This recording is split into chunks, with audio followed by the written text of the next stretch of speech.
On November 19, 1996, Bernie Tiede confessed to the murder of Marge Nugent in her Carthage, Texas home in 1995. While this is certainly upsetting on its own, the murder is not the most shocking part. The most surprising aspect of the story is the perpetrator of the crime.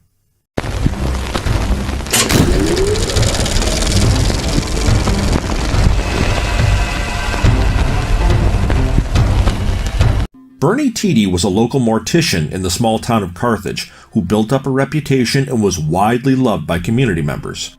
Tiede was a constant presence and gave all that he could to the people he loved so much. No one who lived in Carthage ever had an ill word when it came to Tiede, who was most popular with the older ladies in town.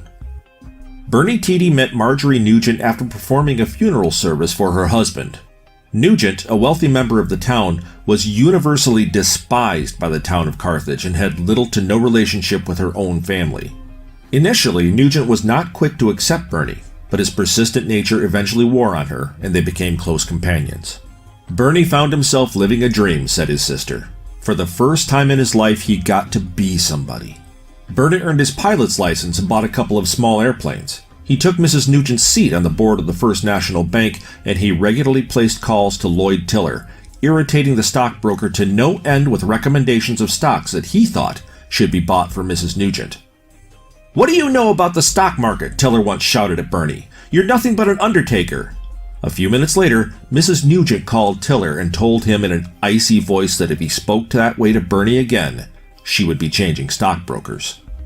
On their vacations together, Bernie and Mrs. Nugent traveled all over the world, visiting the Orient, Egypt, and Russia. They flew to New York to see new Broadway musicals, and they sailed on the Queen Mary for Europe, returning on the Concorde. It was a glamorous life, but as Lipsy warned, Bernie paid a price. According to Bernie's friends, he had to have Mrs. Nugent's medicines laid out every day. If he wasn't at her house by 11:45 for lunch, she would become extremely frustrated, almost panicky, says one man, and call his pager incessantly until he arrived. When visiting someone else, Bernie would have to interrupt the conversation at regular intervals and use the phone to check in with Mrs. Nugent. "If I don't call her, she will give me living hell," Bernie would say. Some townspeople thought Bernie's presence did have a positive effect on Mrs. Nugent.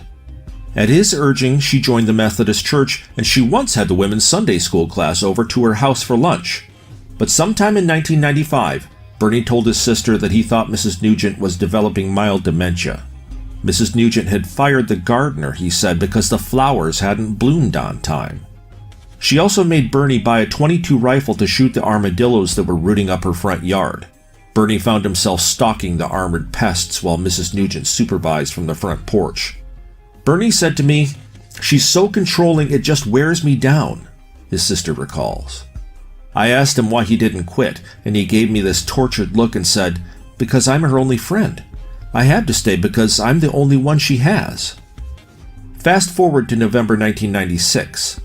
The body of Marjorie Nugent was found at the bottom of a meat freezer several months after having been shot in the back 4 times.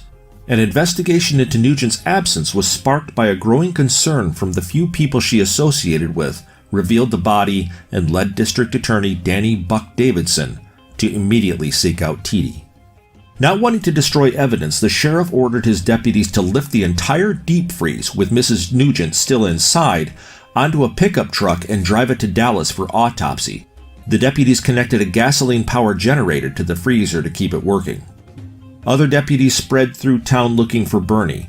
They found him preparing to take a team of Little League baseball players and their parents to dinner. He seemed surprised that the deputies wanted to ask him some questions. With officers looming over him in a small room at the sheriff's department, Bernie tried to keep his composure. But he grew increasingly nervous, and he finally calmly admitted to shooting Mrs. Nugent the previous November 19th. He said he had used the same gun she made him buy to shoot armadillos. When asked why he killed her, Bernie looked at the officers in bewilderment, as if the answer were obvious. At last he said that Mrs. Nugent had become very hateful and very possessive. When the town learned of the murder, there was overwhelming outrage and disbelief. Members of Carthage refused to believe their beloved Bernie could ever commit such an atrocity. Danny Buck was charged with the task of prosecuting Tiede, which eventually led to a conviction in 1999 of life in prison. But why on earth did Bernie leave Mrs. Nugent in the freezer for 9 months? Sure, Bernie was used to being around dead bodies from his funeral home days, but Danny Buck admits that they probably never would have been able to file murder charges against Bernie if he had simply dumped her somewhere where she would never be found. I don't understand why Bernie didn't put her in one of those little airplanes and fly her over the Gulf of Mexico and kick her out, said one of the town's widows. According to Bernie's sister, Bernie said he couldn't be so cruel as to abandon Mrs. Nugent. "You couldn't be so cruel?" the astonished sister asked. "Bernie, what are you going to do?" In a very soft voice, Bernie said, "I wanted to give Mrs. Nugent a proper burial. You know, everyone needs a proper burial." Fast forward once again to 2011. The movie Bernie, directed by Richard Linklater and starring Jack Black, is released and interest is sparked again in the unusual case of Tiede. The movie is extremely interesting and does an excellent job portraying the bizarre elements of Tiede's life and the relationship that led to murder. Finally, fast forward to 2014. After vast interest in the case, help from Danny Buck, and submission of new evidence which suggests abuse as a child, Bernie Tiede is released from prison. To further add to the case's oddity, one of the chief conditions of release was that Tiede must live with Linklater, director of the 2011 movie, in his Austin home. Tiede must also seek psychological help and is not allowed access to any weapons. Unbelievably, the unusual story of Bernie is not over, as Tiede was retried in the murder of Marjorie Nugent. On April 22, 2016, a jury of 10 women and 2 men deliberated and issued a new sentence of 99 years or life for Tiede.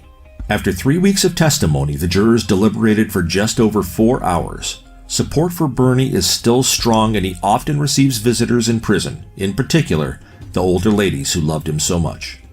Mrs. Nugent did get her proper burial eventually, in a small rural cemetery outside Carthage. Some of her relatives who hadn't spoken to her in years, including her sister in Carthage, came for the service, hoping in some way to say goodbye to a woman they never really understood. A granddaughter stood and sang Amazing Grace. One Carthage widow, who didn't make it to the funeral, later asked if Mrs. Nugent's granddaughter had sung well. She said she was looking for a soloist for her own funeral, now that she knew Bernie was going to be unavailable.